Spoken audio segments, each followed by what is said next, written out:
Hello friends, तो ये है मेरा कोलकाता का थर्ड डे का ट्रिप जहाँ मैं पहुँची हुई हूँ इको पार्क। और ये टॉय ट्रेन से हमने ये एल्फिल टावर पेरिस का एल्फिल टावर टॉय ट्रेन से हम लोग ये घूम रहे हैं सारा 7 वंडर्स ऑफ वर्ल्ड। जहाँ पर सबसे पहले फर्स्ट हमने देखा एल्फिल टावर और ये मेरे बच्चे टॉय ट्रेन को एंजॉय करते हुए। ये कोलकाता का जो इको पार्क है ये बहुत ही शानदार है। यहाँ गेट नंबर 2 से आपको टॉय ट्रेन स्टार्ट हो जाता है।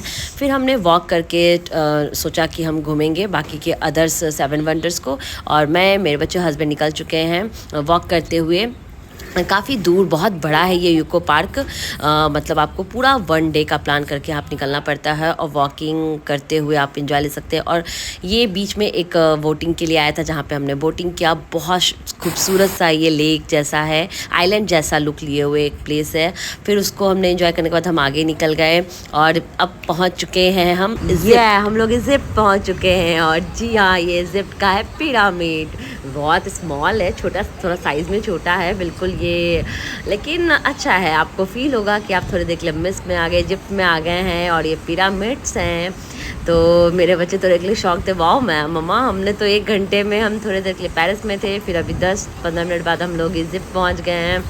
फिर पिरामिड के अंदर भी एक जाने के लिए है, आप अंदर भी देख सकते हैं कि कैसे वो लोग मम्मीज़ को रखते थे और कैसे वो मम्मीज़ को उसमें सेफली काफ़ी टाइम तक लिए रखा जाता था। वो सब भी अंदर आप देखकर एक्सपीरियंस कर सकते हैं। फ़िलहाल मैं बाहर से इजिप्ट को फ़ील कर रही हूँ, पिरामिड्स को फ़ील कर रही हूँ। और मेरा बच्चा, उसको मैंने टमी में किक करा क्योंकि वो बॉडी स्ट्रक्चर सही से करा क्योंकि नहीं होता है। फिर हम लोग इस पिरामिड के अंदर गए हैं और मैं उन्हें बता रही हूँ, एक्सप्लेन कर रही हूँ मुझे जो थोड़ी बहुत अपनी नॉलेज है। वैसे मेरे बड़े बच्चों को ज़्यादा है कि इस तरह से मम्मी को रखा जाता था। भले वो बोल रहे तो छोटा है, तो मैंने कहा हाँ एग्जैक्टली सेम नहीं बना पाए हैं कैसे, क्योंकि डुप्लीकेट्स है तो डुप्लीकेट्स की तरह इस तरह से मम्मी को रखा जाता था और दिखाया जा रहा है वॉल पे उनके जो लाइंस या फिर जो भी मेडिटेशन जो भी होते थे और उनकी जो नीड की थिंग्स वो रखा जाता था। और ये हम पहुँचे और ये है क्लोजियम पहुंच चुके हैं इटली के रोम सिटी में स्थित क्लोजियम में। ये क्लोजियम अब मतलब जो डिजास्टर वगैरह, नेचुरल डिजास्टर और अर्थक्वेक के कारण हुआ था।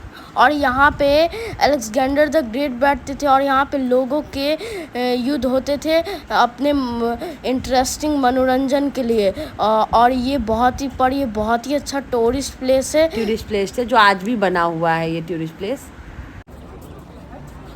ये क्लोजियम काफ़ी डैमेज हो चुका था अर्थक्वेक वगैरह रीज़न के कारण, लेकिन फिर भी जो काफ़ी पर्यटक टूरिस्ट प्लेस है और ये रोम का काफ़ी लोग पसंद करते हैं, घूमने आते हैं। जिसका एक यहाँ पे स्मॉल डुप्लीकेट स्ट्रक्चर बनाया गया है और उसी के जस्ट थोड़े से दूरी पर आपको देखने को मिलेगा चाइना का the great India wall, China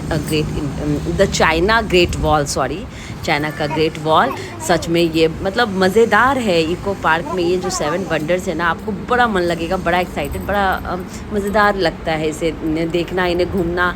आप थोड़ी देर के लिए स्पेन में होते हो, थोड़ी देर के लिए फिर रोम पहुंच जाते हो, फिर अभी जस्ट हम रोम के बाद हम चाइना पहुंच गए हैं। ये काफ़ी मज़ेदार एक्साइटमेंट लगता है और बच्चों के लिए तो मस्त प्लेस है। आप पूरा 1 डे रख के आके एंजॉय कर सकते हैं और आपका एक दिन ऐसे निकल जाएगा, आपको पता भी नहीं चलेगा। और चार्ज तो बहुत ही कम है यहाँ के टिकट्स का।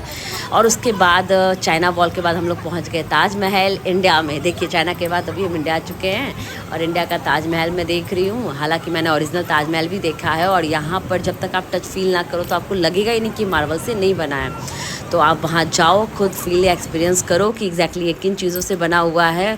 बहुत ही खूबसूरत।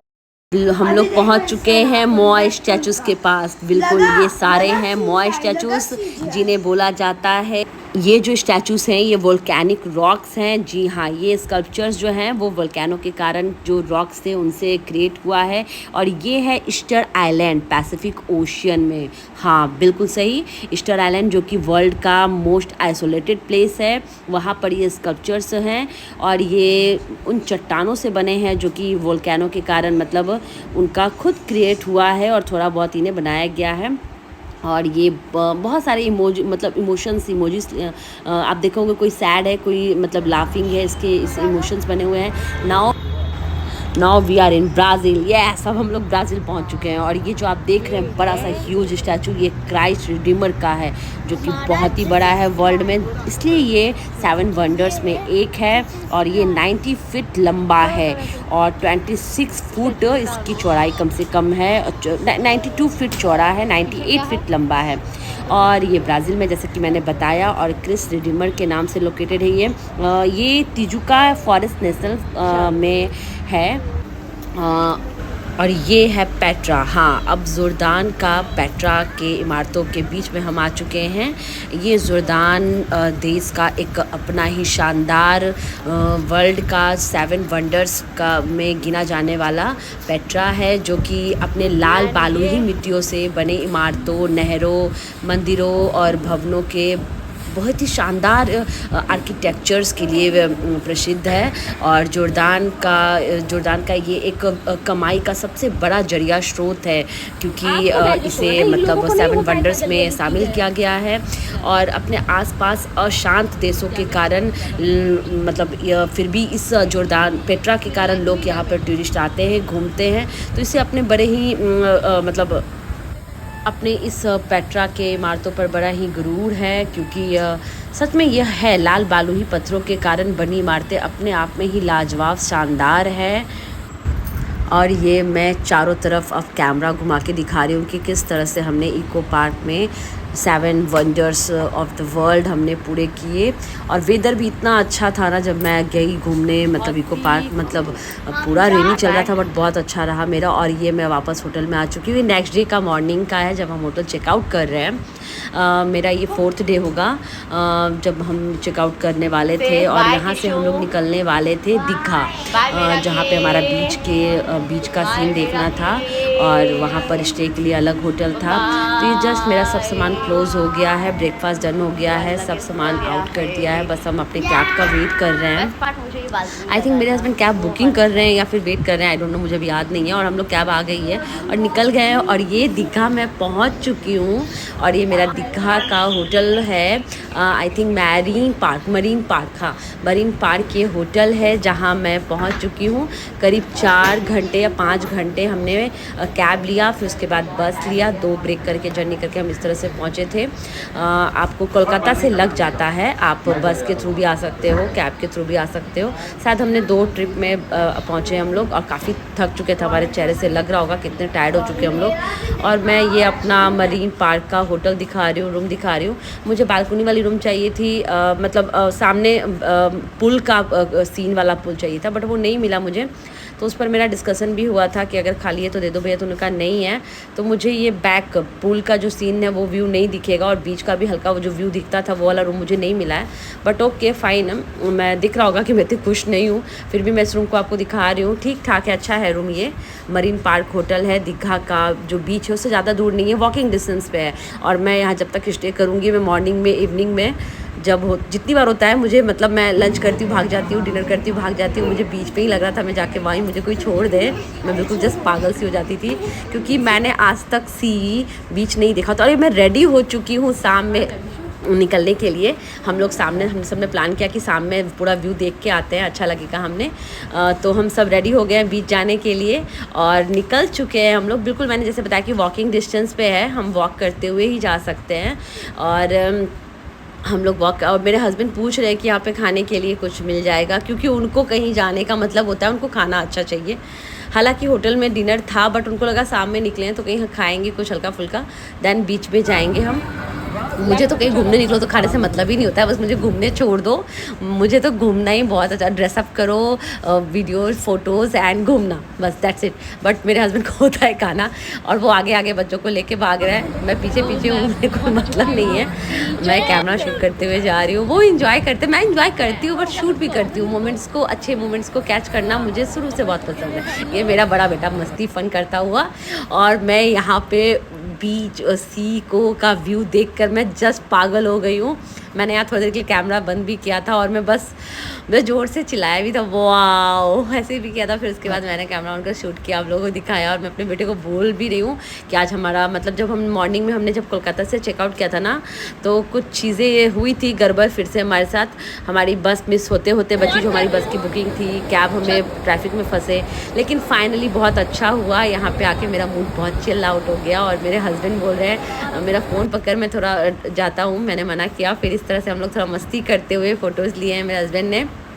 देखिए हम लोग किस तरह से, मैं ऑलमोस्ट डांस वांस सब मैंने किया पूरे, मतलब खेली हूँ बच्चों की तरह, बच्चों के साथ खेला है मैंने, काफ़ी क्लिक्स लिए हैं। फिर मैं आगे तक जाने का ट्राई करती हूँ, लेकिन मुझे पता है पानी से डर भी इतना लगता है ना, जब वो तेज़ वेव आती है ना सी की, तो मैं थोड़ा हिल जाती थी। और सच में बहुत स्ट्रॉन्ग वेव होता है जब वो आती है ना, तो लगता है आपको हिला देती है। और हवा तो इतनी तेज़ थी ना यहाँ पे, बिल्कुल मतलब कोलकाता में था कि बारिश ऑल टाइम हो रहा था, जा रहा था, रुक रहा था, बट यहाँ पर जब हम पहुँचे तो बारिश नहीं थी, वेदर बहुत अच्छा था। मतलब सब कुछ मेरे अकॉर्डिंग हो गया जैसे वहाँ जब मैं पहुँची तो।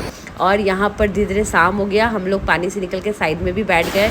फिर कुछ स्नैक्स लेते हुए, काली चाय बोलते हैं वहाँ पर, काफ़ी अंधेरे तक हम लोग बैठे रहते। डिनर भी हमने आसपास के होटल में कर लिया और डिनर करके वापस मैं बीच के किनारे बैठ गई हूँ। यहाँ लोग रात में 10 बजे तक बैठे हुए थे, एंजॉय कर रहे थे। इतनी ठंडी ठंडी समुद्र की हवा, और फिर यहाँ नींबू की चाय और पॉपकॉर्न और मूंगफली, इस तरह चना गरम क्या क्या चीज़ें मिल रही थी। डिनर के बाद भी हमने ये सब चीज़ें लेते रहे, और समुद्र की ठंडी हवाएं, उनकी आवाज़, अगर मैं आपको ओरिजिनल ऑडियो सुना पाती ना, मैं यहाँ पे इतनी तेज़ समुद्र की आवाज़ थी। और जहाँ मैं मतलब सामने आने के बाद जहाँ तक मैं किनारे किनारे घूम रही थी, वो सब समुद्र की वेवों ने मतलब कब्जा कर लिया, आगे तक आ गई थी। और अब हम काफ़ी लेट हो गया, करीब 9-10 बज चुके हैं, तो मेरे हस्बैंड आइसक्रीम लिया, बच्चों ने आइसक्रीम लिया, और हम वापस होटल की तरफ जा रहे हैं। उन्होंने बोला चलो मॉर्निंग में आएंगे, अब चलते हैं, थोड़ा रेस्ट ले लेते हैं। सबकी हालत देख रहे हो आप, बिल्कुल बिल्कुल ऑफ हो चुके हैं, थक चुके हैं हम लोग।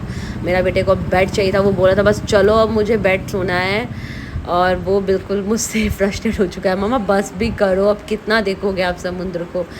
वो बस भागा जा रहा है, चलो फास्ट चलो, वो जल्दी जल्दी मेरे लिए वेट भी नहीं कर रहा वो रूम में, उसको सोना है, वो भाग रहा है। देख रही हूँ सभी डिनर कर चुके हैं, यहाँ पे ऑलमोस्ट खाली है। हमारा शायद हमें डिनर रूम में बुलाना, पता नहीं, मैं तो बाहर से काफ़ी कुछ खा लिया है मैंने, लेकिन फिर भी देखिए मेरे हस्बैंड ऑर्डर करते हैं रूम में क्या करते हैं, क्योंकि यहाँ पे 2 टाइम का मील का इंक्लूड था हमारा रूम बुकिंग के साथ, तो ब्रेकफास्ट एंड नाइट की मील थी।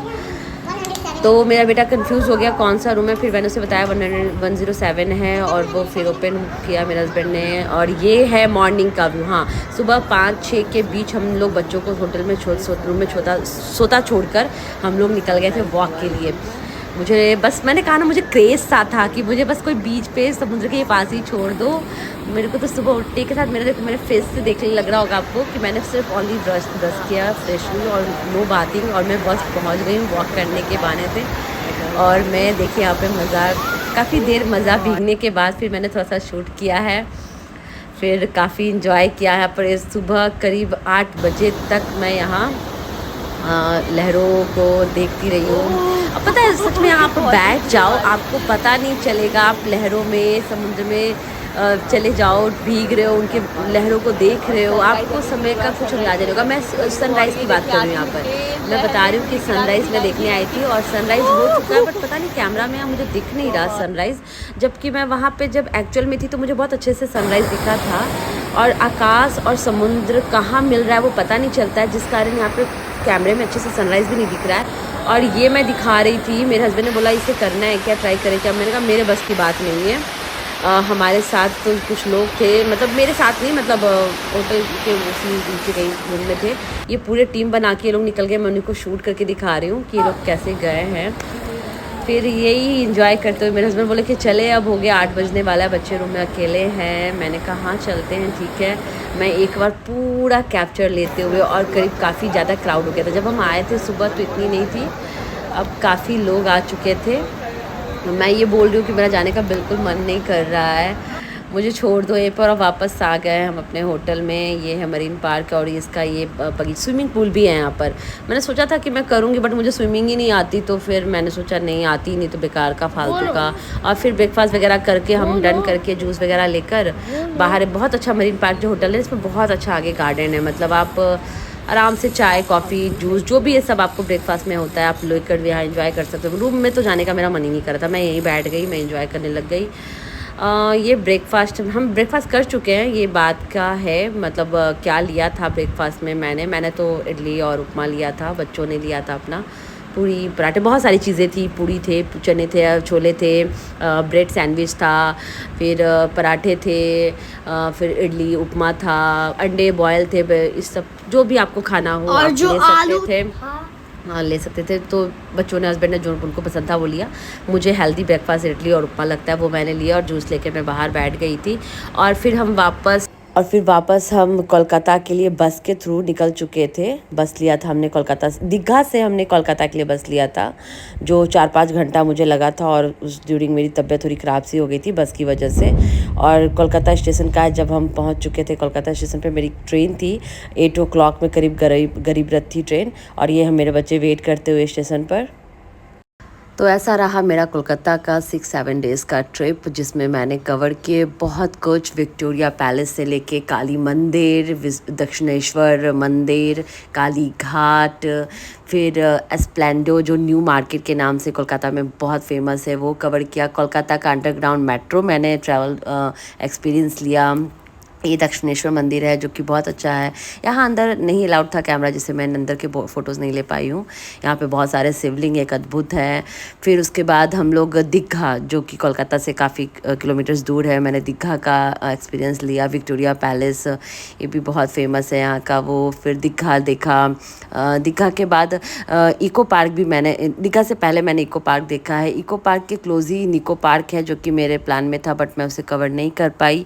फिर एक फेमस कोलकाता का है जो स्काई रेस्टोरेंट रोटेट करता है, वो भी था, वो भी नहीं हो पाया कवर। तो मतलब मुझे 6 डेज़ भी कम पड़ गए। तो आप थोड़ा अच्छा सा ज़्यादा डेज़ लेकर प्लान करो, क्योंकि चीज़ें तो हैं कोलकाता में घूमने के लिए। अगर आपको अच्छे सा कोई नॉलेज देने वाला जानकारी है जगहों का, तो जगह तो हैं बहुत अच्छे अच्छे घूमने वाले। और कोलकाता एक अच्छा प्लेस है, अच्छा वेदर हो और अच्छी कंपनी हो तो सच में आप कहीं भी बहुत एंजॉय कर सकते हैं। मैंने तो अपना ये ट्रिप एंजॉय किया। ओके, सी यू, मिलती हूँ नेक्स्ट ब्लॉग में।